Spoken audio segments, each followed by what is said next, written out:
Kipps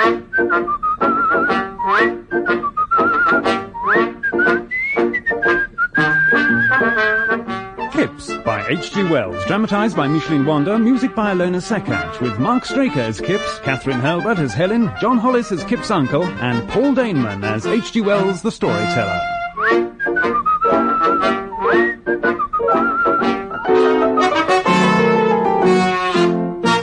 Episode 3, Kipps Gets Engaged. Arthur Kipps, once a draper by trade, has come into a fortune. Living now in a large house in Folkestone, with a housekeeper and maids, mind, he's been worrying that education and learning have passed him by. In particular, he is rather anxious to be able to do the right thing when he calls on... Kipps has learnt that refined persons call on other refined persons. When he calls on a Miss Helen Walsingham, a teacher of wood-carving, whose careful pre-Raphaelite beauty has caught his heart. As someone who takes a close interest in the young man's welfare, I am a little concerned that this infatuation has quite put out of his mind Anne Pornick, the girl next door, and his childhood sweetheart.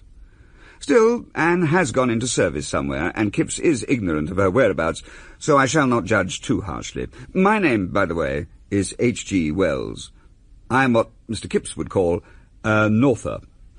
At this moment, Kipps is about to make a call on a Mr. Chester Coote, a young gentleman who is easing him into the ways of etiquette.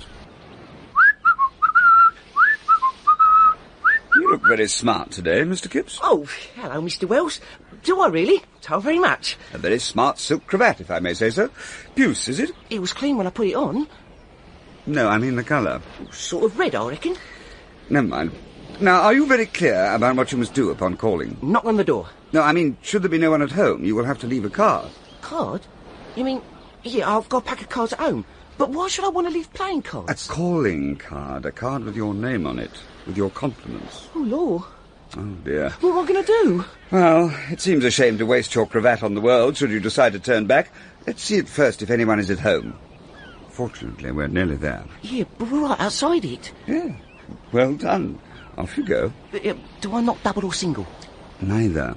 There's a bell. Right.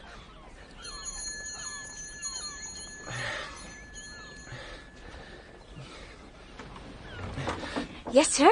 Mr. Kipps, calling on Mr. Chester Coote. Very well, sir. Would you care to come in? Don't mind if I do. Just a moment, sir. Yes, of course. Kipps, look. You can see into the drawing room. A black and gold piano, a glazed bookcase, a Moorish cosy corner. On the mantelshelf, a number of cards of invitation to meetings and recitals.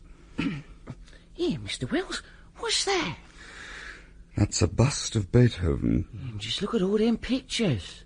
Probably done by Miss Coote. Oh, yes, his sister what paints. Who? What? His sister who paints? That's what I just said. Shh, Mr. Wells. Right. Mr. Kipps, how very kind of you to call. I'm Chester's sister. How do you do? How do you do, Miss Coote? I'm afraid Chester has just gone down to the art school to see about some drawing or other. He'll be back soon. Will you wait? I don't mind if I do. I've been looking at your paintings. Do you paint? Not really. Where are all these views of? Well, this one is of the cliffs, done from the seafront. No, I would never have recognised them. Isn't it funny how things look in a picture? Oh. Oh, but they're awfully good. Thank you, Mr. Kipps. I wish I could paint. That's what Chester says, but I tell him he's got better things to do. Ah, Chester, I was just entertaining Mr. Kipps with an account of my painting. Rather. Glad to see you, my dear chap. Well, I'll just go and see about tea, if you'll excuse me. What capital timing, my dear chap. Come into my study. It's rather cosy in there. Coote's study was a little bedroom put to studious uses. Over the mantel he had an array of things he had been led to believe indicative of culture and refinement.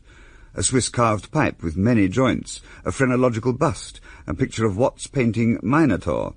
A table under the window bore a little microscope, some dust in a saucer, some grimy glass slips and broken cover glasses, for Coote had gone in for biology a little. The longer side of the room was given over to bookshelves, neatly edged with pinked American cloth, and with an array of books.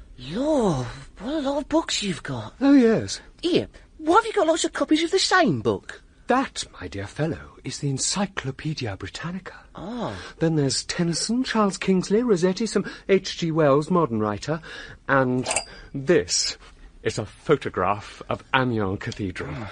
Nothing enlarges the mind like travel and books. Well, I've often wanted to have a good go in at reading. Well, so long as you avoid trashy reading, you ought to make it a rule, Kipps, to read one serious book a week. Of course, we can learn from novels, nice novels, that is, but it isn't the same as a serious book. Here's one such. Pond Life, by Mrs. Taddletome. Oh, they look very difficult. Not really. Ah, this will interest you. Manners and Rules of Good Society. Here. Oh, by a member of the aristocracy, I say. Borrow it, my dear chap. May I really? Of course. What's that? That'll be tea. Oh. Come along. Ah, there you both are. And look who else is called. Helen.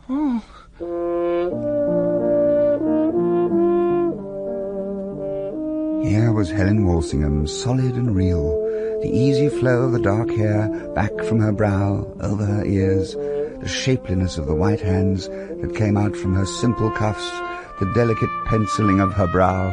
Oh, dear. Mr. Wells, what shall I do? Just relax and be yourself, Kipps. Right-o. Good afternoon, Miss Walsingham. Well done. Mr. Kipps, what a very pleasant surprise. Are you back in Folkestone with us? Just here on a bit of business. I thought you was on holiday in Bruges. Tea with milk, Mr. Kipps. Tough, thanks. My mother and I decided to wait until my brother takes his holidays. Solicitors are such busy chaps. And he's qualified now, you know. Very important. We shall go to Bruges when he is free to accompany us. Now, where are you staying in Folkestone? Actually, I've got a house of my own. It's called Hewenden. But of course. I heard all about your good fortune from Miss Coote. Sugar, Mr. Kipps. I don't mind, just as you like. Some bread and butter? I am a bit hungry. Just a slice, thanks. Don't I get a plate for the bread, Mr. Wells? No, you'll have to balance it on the edge of your saucer. When are we going to sit round the table? This is a migratory method of taking tea to which you will have to become accustomed. Oops! Careful. Oh, sorry. I seem to have dropped me bread. Oh. It's all right. I don't mind eating off the floor. Did you go to the concert last night, Helen? Oh, yes, a divine rendition of the Moonlight Sonata I thought quite heavenly. More bread, Kipps. No, best not. I do hope you will all come to the next concert. Who is giving it? Paderewski. It should be superb, quite superb. I recall a concert he gave somewhere in London, so exciting. Mr. Kipps, now that you have altered your station, shall you remain here in Folkestone with us? I don't really know yet. I've got an uncle and aunt in New Romney. I may go back there for a bit. I just don't know yet. Well, I expect the world is now your oyster. My what? You will be able to go anywhere you like. Paris. Florence. There's a girl called Flo, works at the Draper's Emporium, where I was before I come into my money. Well, I could visit her. Why, New York even. I thought of popping over to Bologna, just for a look round. At any rate, if you stay in dull old Folkestone with us, you must go to the next recital. Oh, yes. I'm sure you will enjoy it. If you do, I dare say I shall. I don't know much about music, but I do know what I like. I've got a banjo. Oh. And you must very definitely call on Mother and me before we depart for Bruges. Oh, rather. That would be delightful. Miss Coote, may I borrow that drawing board from you? But of course, it's in my studio. Thank you. Goodbye, then. Goodbye. Goodbye, Miss Walsingham. Don't forget to call. Well, I'll best be off and all. Hold on a moment, I've got another book to lend you, Ruskin's Sesame and Lilies. Is that about food? It's about art, my dear chap. Oh, tough. And be sure you read Manners and Rules of Good Society very carefully. Well, thanks, Coot. You're a real friend. Next time I'll let you have a book on vitality that you might find helpful.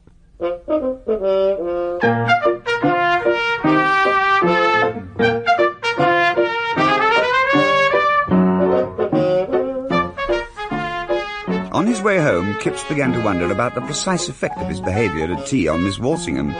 By the time he arrived, he was full of anxiety that he might have offended or otherwise upset her. Once in the privacy of his study, he took out the book which Chester Coote had lent him. Here we are. Manners and Rules of Good Society. A cheap, magnificent cover of red and gold. 21st edition, whatever that means. Go on, then. What? Read it. Turn over the page. Now, start there. Those individuals who have led secluded or isolated lives, or have hitherto lived and moved in other spheres than those wherein well-bred people move, will gather all the information necessary from these pages to render them thoroughly conversant with the manners and amenities of society. Is that all one sentence? Now, go on. The art of conversing. Go on, you read it. Having thus acquired possession of an idea, the little ship should not be abruptly launched into deep waters, but should first be permitted to glide gently and smoothly into the shallows. That is to say, the conversation should not be commenced by broadly or roundly stating a fact, or didactically expressing an opinion, as the subject would thus be virtually or summarily disposed of, or perhaps be met with a... Really? Or... Indeed. Or some equally brief monosyllabic reply. I don't think much of this. Carry on. If an opposite opinion were held by the person to whom the remark were addressed, he might not, if a stranger, care to express it in the form of a direct contradiction or actual dissent. To glide perceptibly into the conversation is the object to be attained. I don't get a word of this. Do you want to learn, or don't you? Of course I do. Then go back to the beginning and read it all through again. No, having thus acquired possession...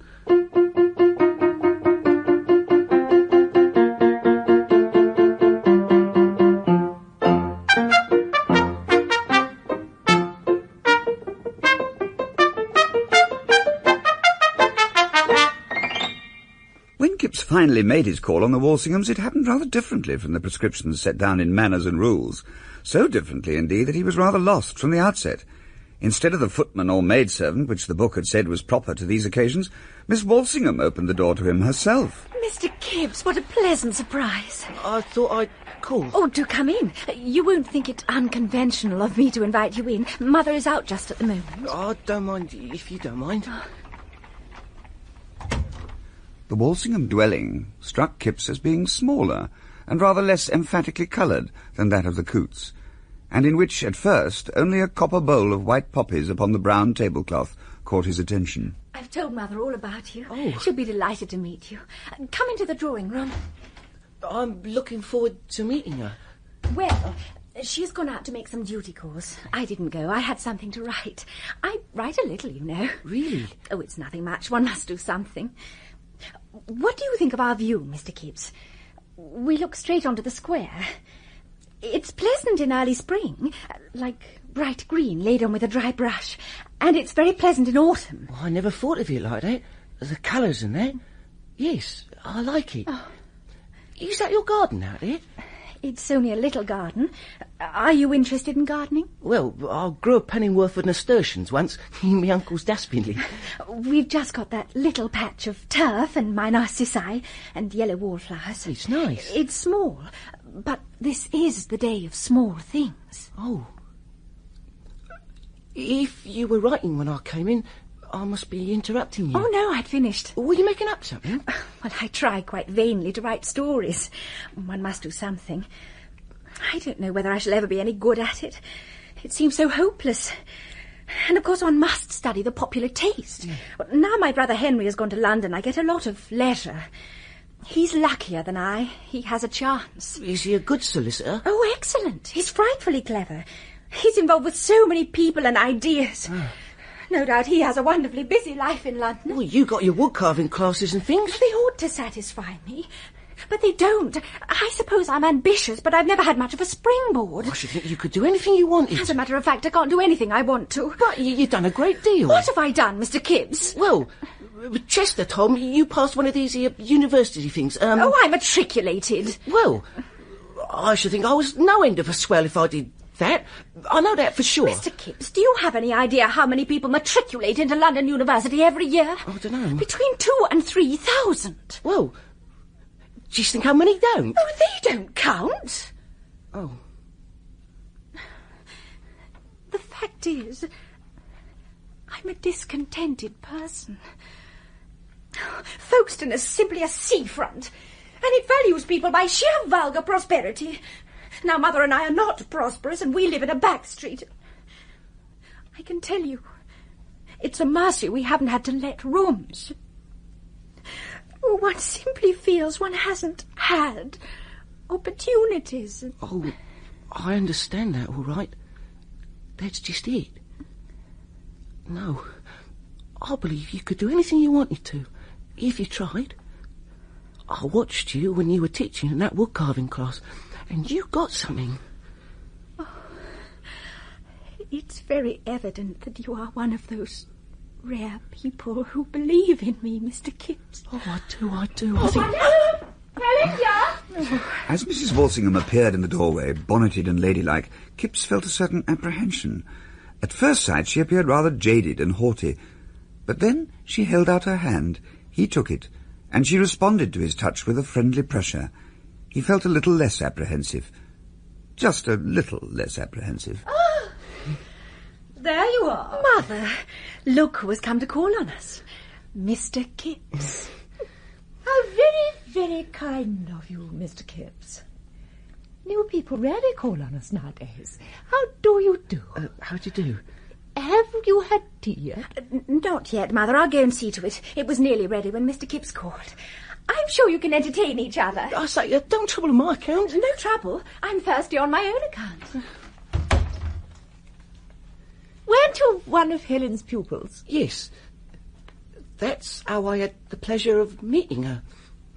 She takes great pleasure in that wood-carving class. She is so energetic, and it gives her an outlet. Oh, I think she teaches something splendid. Everyone thinks she does very well. Helen, I think, would do anything well she undertook to do. She is so very clever. She throws herself into things. Do you know, she told me all about your poor cut hand when you would open the window for her. Fancy her telling you that. Oh, she tells me everything. She told me how brave you were. She said you didn't seem to feel the cut a bit, even though it was bleeding terribly. Oh, it was nothing. Oh. Here we are, then. Oh, lovely. Mr. Kipps? Would you mind pulling out the table for tea? I don't mind if I do. Oh, thank you. There, now. Milk and sugar, Mr. Kipps? Yes, please. Oh, it looks lovely, I must say. There we are. This time, Kipps took no bread and butter, and managed his teacup creditably. Then he began talking. He talked quite modestly and simply about his changed condition, about his inherited fortune, his early apprenticeship as a draper, his aunt and uncle in New Romney. He confided, he submitted, and he remained for about 2 hours, having forgotten how terribly incorrect it is to stay such a length of time. Fortunately, Miss Walsingham and her mother did not seem to mind at all.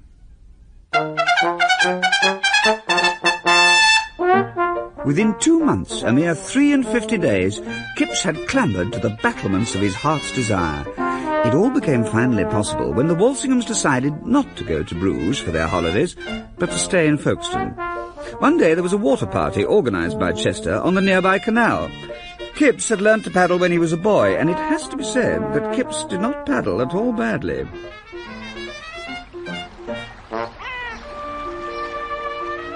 The trip was to culminate in a visit to the local castle.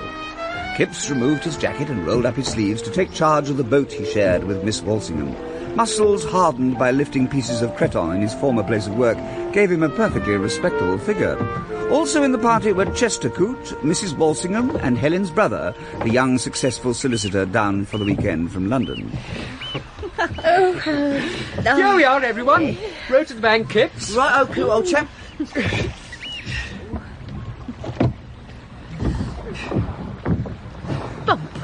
How you jump, Henry? Now, catch hold of this. Yes, of course. There we are, then. Oh, what fun. Help me out of the boat, Mr. Kipps. Certainly. Take my hand, Miss Walsingham. Yes. There we are. Oh, thank you so much. Mrs. Walsingham. Thank you, Mr. Kipps. Oh, there's the castle over there. Now then, young Henry, you can take your mother onto the castle. We'll follow the long way round across the field. I say, that's a rather fearsome-looking beast. Oh, dear. Just look at that brute. It's all right, Mamma. I shall merely wave my hat at it, like so. I'll vault, you silly creature. Fortune had favoured Kipps by placing a small convenient field entirely at the disposal of an adolescent bull. The field was adjacent to the landing place and was directly between the boating party and the castle. I shan't walk past that. Never fear, I shall protect you all. There, Toreador, Matador, Picador.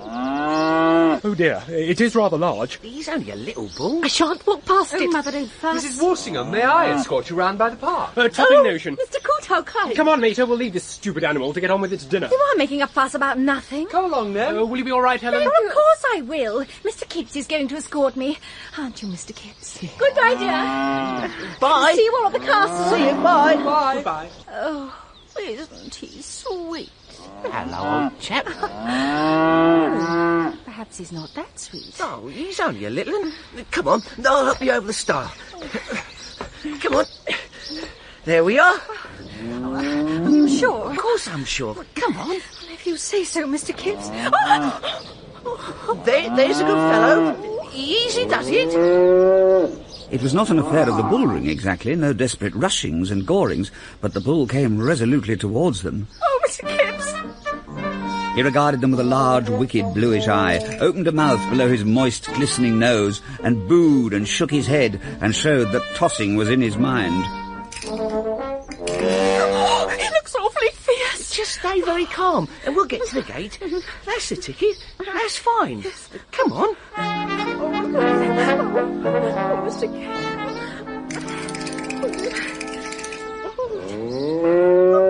Now look here, you bull. You just mind your manners and be off. Yeah, that's more like it. Go on, Miss Walsingham. Open the gate. He won't harm you. I'll stand guard. If necessary, I'll have another word with him. There now. And you behave yourself next time you see a lady. Oh, Mr. Kipps, how brave. How very brave you are. Thank you. He was nothing. The company had planned to climb the castle keep and survey the low blue hills by Winchelsea and Hastings. To the east hung France, between the sea and the sky, and round to the north, bounding the wide perspective of farms and houses and woods, were the downs, with their chalk pits sustaining the passing shadows of the sailing cloud. Oh, isn't it absolutely marvellous? Oh, come on, let's get to the top. I don't think I can climb any more of these horrid little steps. Well, all this fresh air is making me feel quite faint. I must have a cigarette. Come on, Coote, let's toddle down to the village. Right-ho. Coming, Mama. I shall sit on this stone. I've done quite enough toddling for today. Oh, come on then, Mr. Kipps. Let's go right up to the top. Right-ho. Glorious. Quite glorious. Oh, isn't it quite glorious, Mr. Kipps? Oh, yes. I've always been very fond of scenery. My, there is a lot of scenery up here, isn't there? One feels one owns things standing up here. Miss Walsingham, I've been thinking. About what?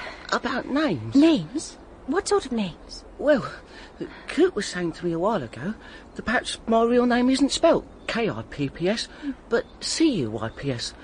I'm not too sure about it. Well, it's an interesting proposition. I don't know. I was just thinking. Kipps had intended to lead from this question to the general question of surnames and changes of names. It had seemed a light and witty way of approaching what he had in mind, a proposition of a marital nature. He decided to try another approach. When I see scenery and things like that, things that are beautiful, it makes me feel... What? Silly like. Oh, you needn't. You know, Mr. Kipps, you hold yourself too cheap. You mean you don't hold me cheap? Oh, no. But for instance, you don't think of me as an equal, right? Why ever not? Oh, but really, if I thought... Why, you know so much. Oh, that's all nothing. I know what I am. If I thought it was possible, if I thought that you... I believe I could do anything. Miss Walsingham, is it possible that you could care for me enough to help me? Miss Walsingham, do you care for me at all? I think you're the most generous, the most kind, most modest of men. And this afternoon, I thought you were the bravest.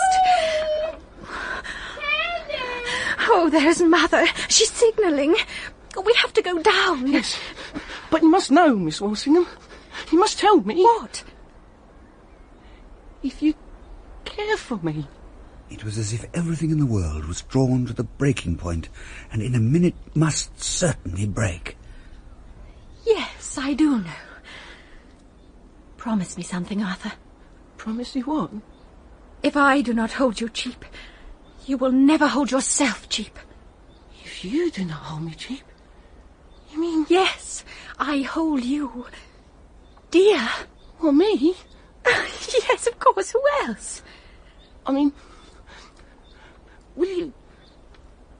Would you marry me, Helen? Oh, but of course, you silly. What else could I mean? Yes, yes, yes. Kipps felt as a praying hermit might have felt, snatched from the midst of his quiet devotions, his modest sackcloth and ashes, and hurled neck and crop over the glittering gates of paradise, smack among the iridescent wings, the bright-eyed cherubim. He felt like some lowly and righteous man dynamiting into bliss. His hand tightened on the rope that steadies one upon the stairs of stone. He was for kissing her hand, and did not. He said not a word more. He turned about, and with something very like a scared expression on his face, led the way into the obscurity of their descent.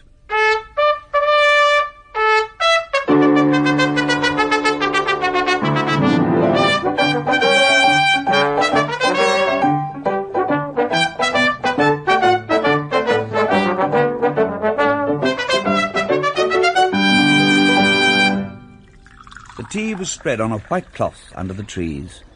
Kipps handed the wrong things to the wrong people and killed wasps as if he were in a dream.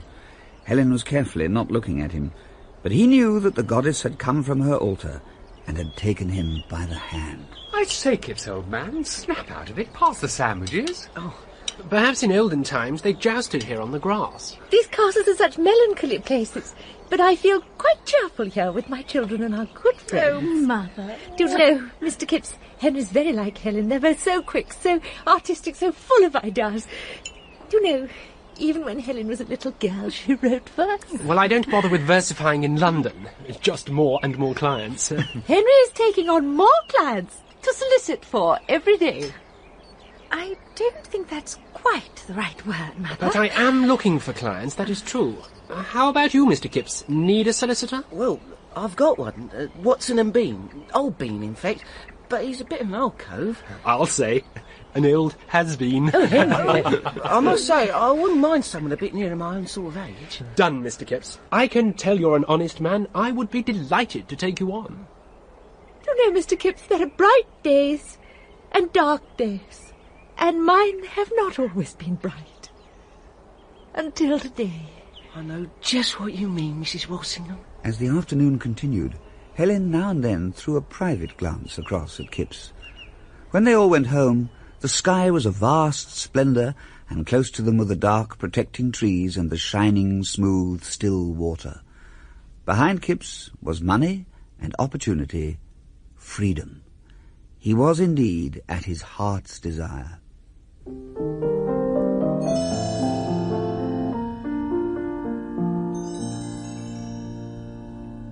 The following day, Chester called on Kipps. Come in. My dear chap, Mary let me in. I said, why are you sitting alone here in the dark? Oh, I didn't notice. I was thinking. And I bet I know what about. Or rather, about whom. Do you? Oh, yes. She's splendid, isn't she? Oh, yes. Congratulations, my dear chap. I couldn't help noticing the radiance on her face at the picnic. Did you? Oh, yes. My dear Kipps, this is better than a legacy. Oh, I don't deserve it. You can't say that. And you say it all began before your money? Oh, yes, when I was in her class. It's a county family, you know. She's connected with the Beaupre family. You know Lord Beaupre? Oh, don't believe I do. Distantly related, of course. Still. Oh, it's all too much. Coop, what should I do now? Well, you'll have to call, of course. You must speak to Mrs. Walsingham. Tell her you mean to marry her daughter. Oh, I dare say Helen's told her by now. Oh, she's guessed. She ain't stupid. That's not the point. The point is you must tell her. ask her permission. Oh, I see. Then there's the ring. What must I do about that? Oh, yes. Of course, you must buy a tasteful engagement ring. Go to the shop and ask them. They'll show you some rings. And then what? Do I take it to her? No. Send it. Much better. And this call on Mrs. W. How one ought to be dressed? Rather a ceremonial occasion, I think. What, like a frock coat? I think so. Like trousers and all that? Yes. How about a rose? I think you might run to a buttonhole. And of course, when you see her, you'll have to ask her to name the day. Oh, there's no hurry. Oh, but there's no reason to delay. A year, say? A year's rather a long time. Is it? I'll have to think it over. I say, Kurt. Yes? What's a tete-a-tete? Ah, you mean a tete-a-tete? That's a conversation alone together. Well, he said in his book you borrowed me that strictly we oughtn't enjoy a tete-a-tete. Not sit together, walk together, ride together, or meet during any part of the day. Well, that doesn't leave us much time to talk, does it? The book says that. I read it before you came, but I thought it was a bit rum. Well, let me see. You won't find Miss Walsingham as strict as all that. They'd only do that in old aristocratic families. The Walsinghams are fairly modern, advanced, you might say. I expect you'll get plenty of chance to talk. There's a tremendous lot to think about. I suppose I'd better go over and tell my uncle and aunt about it all. But Kipps soon became caught up in other preoccupations, and the idea of telling his aunt and uncle receded into the background. He had to call on Mrs. Walsingham. He had listened to his friend Coote, and for the occasion his trousers were a dark grey. He wore a deep-skirted frock-coat, patent leather boots, and he carried a silk hat. He had generous white cuffs with gold links, and his grey gloves, one thumb of which had burst when he put them on, were held loosely in his hand. His small umbrella was rolled to an exquisite tightness. The world smelt of his rosebud. I am delighted, Mr. Kipps. This is a great thing to a mother. A daughter is so much more than a son. Marriage is a lottery, and without love and toleration, well... And my son is delighted that he's handling your affairs. Oh, that wasn't anything. They're both so clever. I call them my twin jewels. Oh, that'll be Helen. I'm sure you'll want to talk to one another alone. You young people mustn't be shy of one another. Hello, Mother. Oh, why, Arthur. Hello, Helen. I'll leave you. Have you been speaking to Mother? Oh, yes, we didn't sit in silence. Anything about us? Oh, that. Yes. Oh, Arthur. Oh, I don't know, Helen. What is it, Arthur? Everything's changed. What? I feel like someone else. Look, I don't know things. I'm not refined. The more you see of me, the more you'll find me out. But I'm going to help you. You'll have to help me a fearful lot. Then I'll help you a fearful lot. Arthur, if you don't mind, if you will let me tell you things... I wish you would. Then I will. For instance, sometimes you're a little careless with your pronunciation. Oh, I know. You mean H's. I know about them. I know a chap, Nectar. He's told me all about H's and that. Of course, on the stage, they've got to look out. They take regular lessons. It only requires a little care. Oh, I dare say I shall soon get into it. And then this dress. You don't mind? Oh, no. Well, you mustn't be too dressy. It's possible to be over-conventional, over-elaborate. It makes you look like a shopper... Well, like a common, well-off person. There's a sort of easiness that is better. A real gentleman looks right without looking as though he'd tried to be right. Well, just as though he'd put on what come first. Not exactly that, but a sort of ease. I see. And you must accustom yourself to be more at your ease when you're with people. You mean not played with fringes on this cushion? That sort of thing, yes. I'll try. I'll really do my best. Oh, I know you will. One has to learn. Exactly, Arthur. One has to learn. Kipps walked home, sober and thoughtful.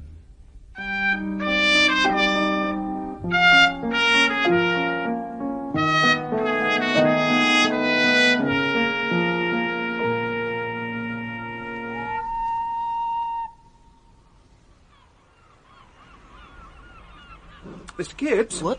Oh, it's you, Mr. Wells. Kipps, you forgot something. You forgot to get Helen to name the day. Oh, well, I've got to leave something to talk about next time, haven't I? So you have. And there's something else. What else? When are you going to tell your aunt and uncle about your engagement? They'll have to know. It's only fair. Oh, stop nagging at me. I've got a lot on my mind. But you must really... All right. I'll go tomorrow. Satisfied? Now, just leave me alone for a bit.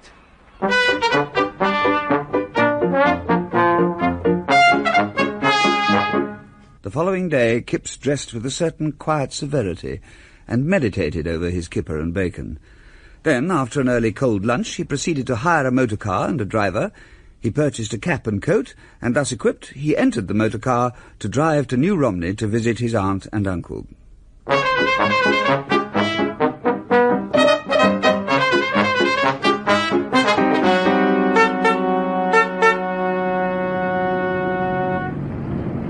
Here we are, my man. This toy shop just here. Right, sir. I say, make the thing hoot a bit, will you? That's it, go on. That's it. Rabbit! Who the dickens is making that unholy row outside my shop? Here. Is that you, Artie? It is. Hello, Uncle. Thank you, driver. You take yourself off for an hour and then come back and get me. Thank you, sir. Rabbit! Artie! What does a thing like that cost? Oh, I ain't bought it, Uncle. Just hired it. You want to be careful. They ain't no further than experiments, them cars. You could get took in by them. They won't last, you know. Come on, come in the shop. Right. Hey, Molly, look who's turned up. Why, Artie! Oh, what a surprise. Here, come and sit down. I've just brewed a cup of tea. Here, Uncle, how'd you like that whiskey I sent you? Well, me boy, I haven't the slightest doubt it's very good whiskey and cost you a tidy price, but dashed if it suits me. It catches me just here in the chest. Heartburn. It's what all the actor-manager chaps drink in London. I happen to know that for a fact. I dare say those actor chaps might, but then they've already had their livers burnt out. My stomach's always been a bit delicate, but I'll tell you, I like them cigars. You can send me more of them if you like. Easy done. Here, there you are. Come on. Thank you, Molly. Here, have you two ever thought of moving? Moving? Moving from here. I could provide for you, you know, and then you could retire from business. I could buy you a little cottage somewhere with flowers all round the door. Oh, yeah. Well, we don't want to move in a hurry. As and when we move, we want to be sure about it. We've been here for so long, we could be here for a bit longer. You let me look about a bit first. Yeah, but if we have a large house, we should want a servant, and I don't want no girls in the place laughing and sniggering and going all lardy-da. No. Well, you needn't have a large house. No, but if we have a smaller house, we won't be able to swing a cat. Oh, you ain't got no cat. And then there's the stock. I don't want to sell it all off for nothing. Took years to accumulate. Now, I mean, it might take years and years to sell. There's some people come in and look round and go away without buying anything. Right, you know. Well, you think about it. Oh, anyway, tell us what you've been doing with yourself these days. We must come over and visit you one of these days, eh, Molly? Of course. Well, I've got something. Well, you see, the way I look at it, Artie, is when you know a place, you know a place. And I know this place, you know what I mean? What's that? Well, that's church bells, Artie. Ringing out someone's wedding being Saturday. You haven't forgotten the church bells. No, of course not. Look, I'm off for a bit of a stroll, just to look at the old places.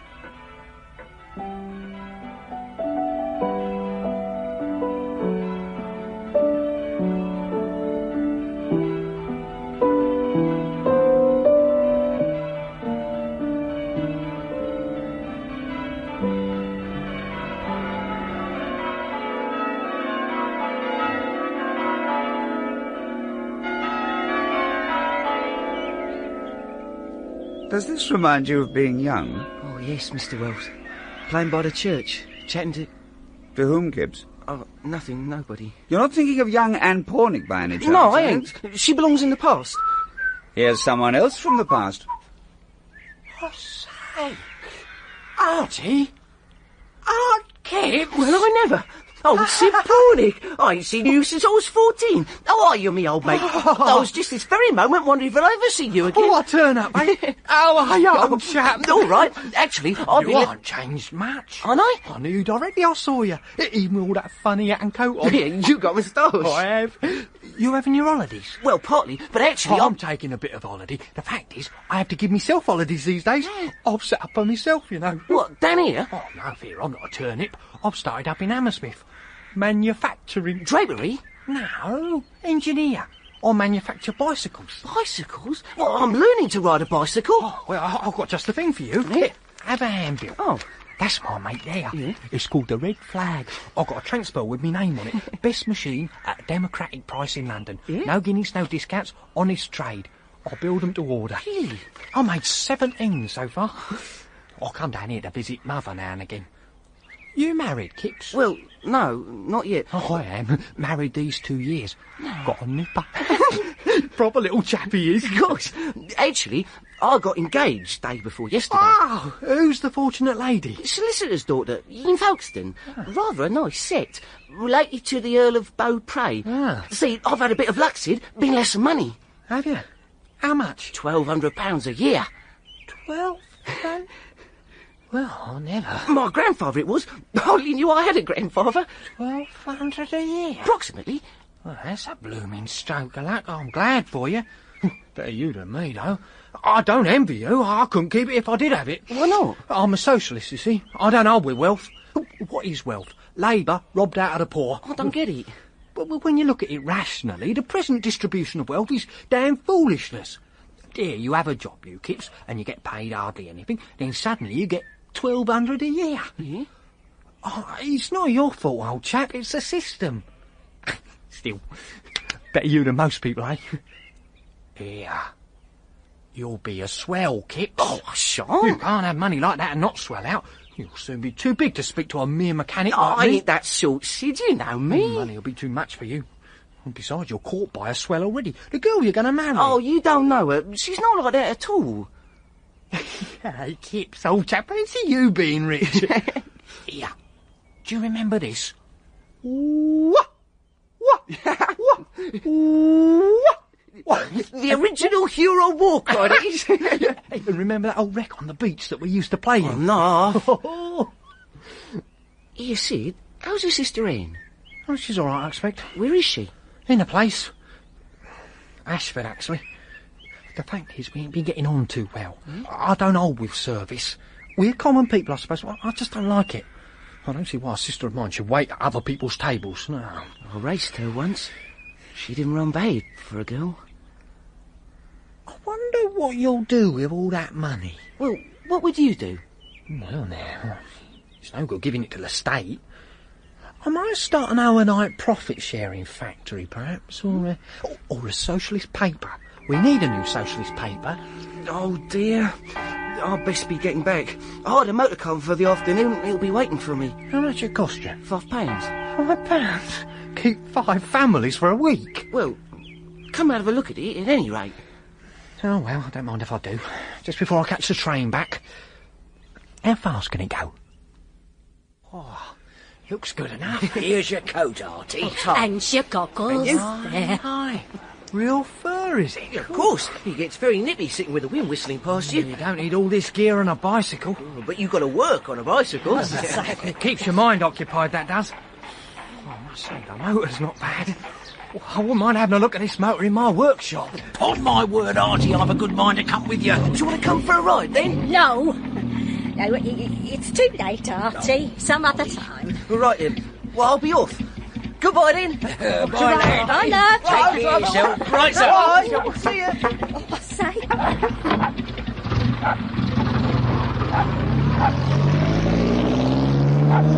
Now then, Sid Pornick, if you could get to own something like that little machine, then you'd have something to talk about. I'll do a lot better than that before I'm done, Mr. Kipps. Not you. How many bicycles is it you made? 17? Oh, that's very good. Don't make near as much noise as one of them things. You've got a long way to go, Sid Pornick. Oh, well. I'll best be off to see me mother. Say goodbye. Give her me best, Sid. Righto. Goodbye. I told you, Molly, didn't I?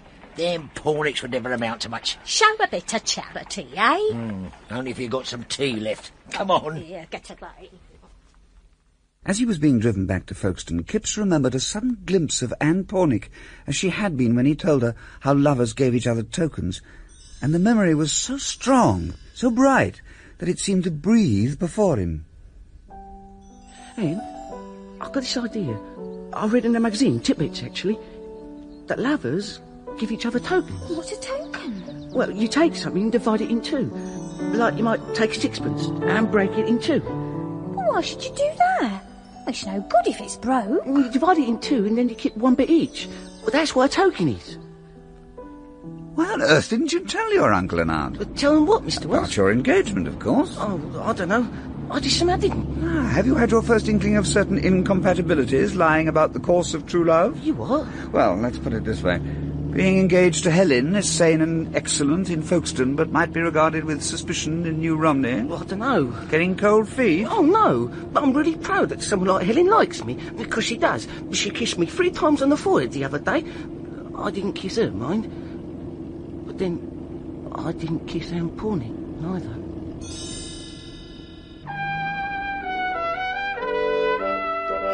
Helen took Kipps in hand in perfectly good faith.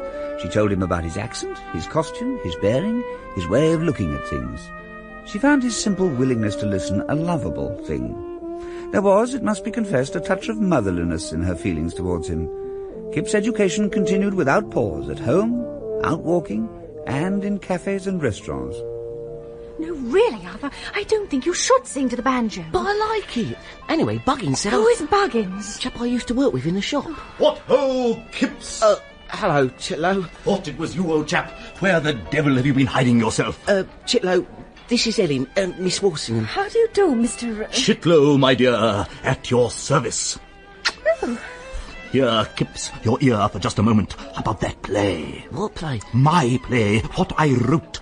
You recall? Well, it's all right. There's a strong smell of syndicate in the air. Oh, good, good. You needn't tell anybody, but I think it's coming off. Must dash. Right you are, then. Goodbye, my dear. Goodbye, Mr...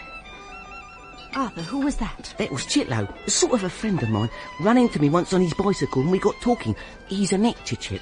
Leastways, he writes plays. What was all that about a syndicate? Search me. He sells shares in his plays. Perhaps that's it. Have you seen any of his plays? Well, no. He hasn't actually had anything on the stage yet. That's all coming.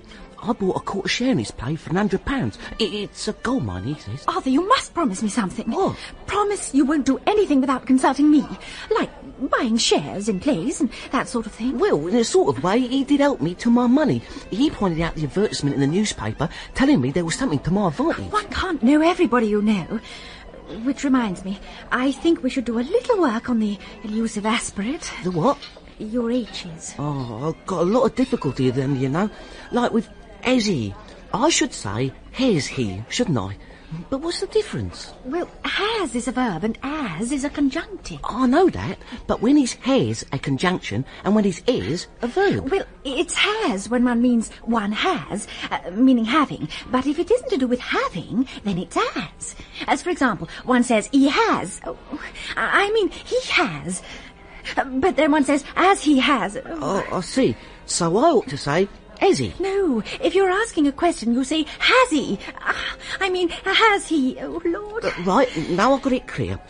Has he? Has he has? Yes, that's it. Well, it does help if you remember about having. I will.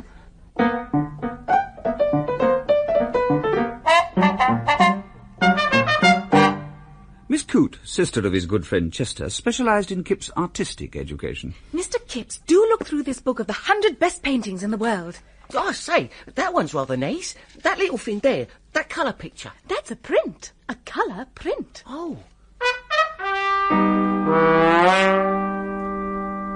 He was impressed by Mrs. Walsingham. Kipps was not a big man, but with Mrs. Walsingham he always felt as though he had been rolled in clay, that his voice was strident. She did not so much teach him as tactfully guide and infect him. Do you know, Mr. Kipps, I was in the omnibus the other day and a man passed my change to the conductor. He was quite a common little man, but I will say something for him. He lifted his hat.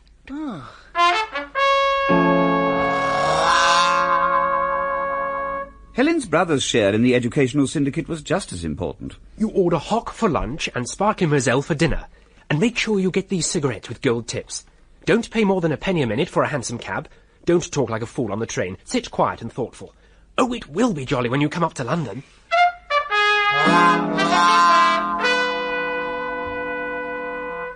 Bertie, when we move to London, we shall spell your name C-U-I-P-S. We shall be Mr. and Mrs. Kipps. Oh. Oh, you'll soon get used to it.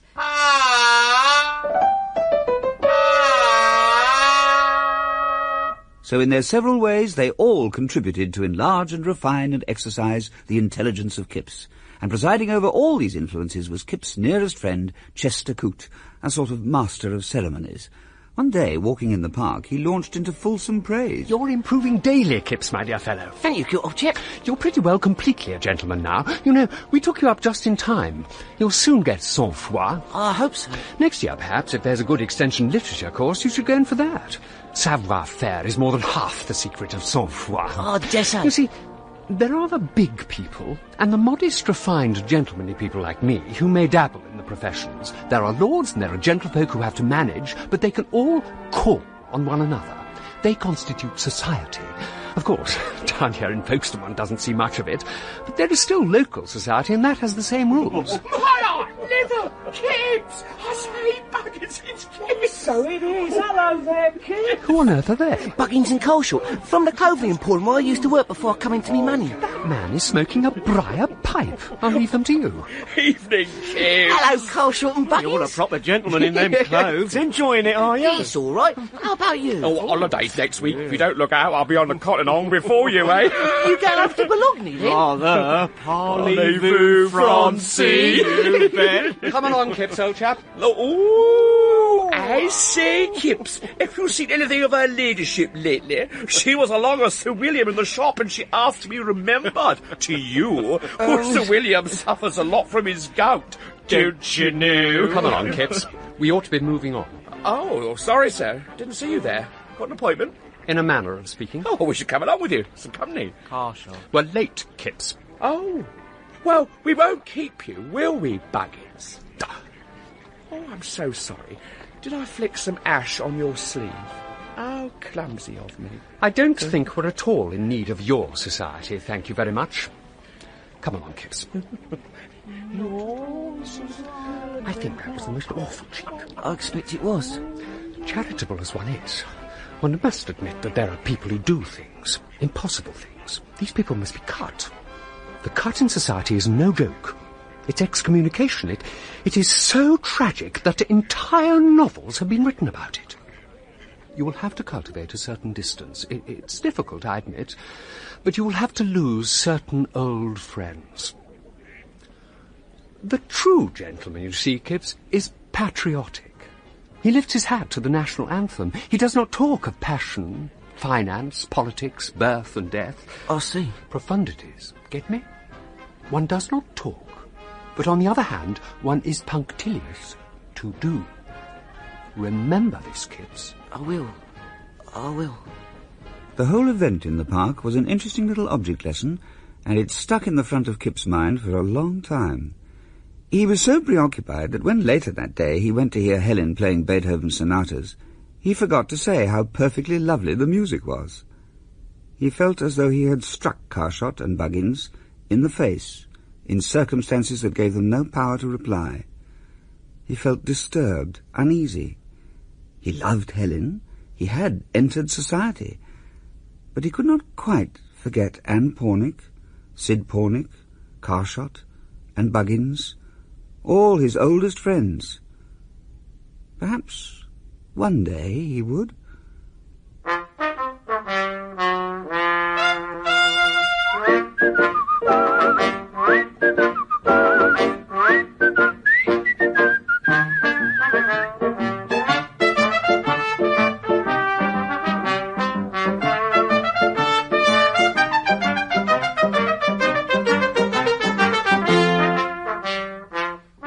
Daneman played H.G. Wells, Mark Straker, Kipps, Catherine Hurlbut, Helen, and John Hollis, Uncle, in the third episode of Kipps by H.G. Wells, which has been dramatised in 5 episodes by Micheline Wander. Kipps' aunt, Jane Wenham, Miss Coote, Helena Breck, Chester Coote, Christopher Good, Mrs. Walsingham, Penelope Lee, Henry, Spencer Banks, Sid, Michael Jenner, and Moira Leslie, Carshot, Christopher Biggins, Buggins, John Webb, and Chitterlow, Nicholas Grace.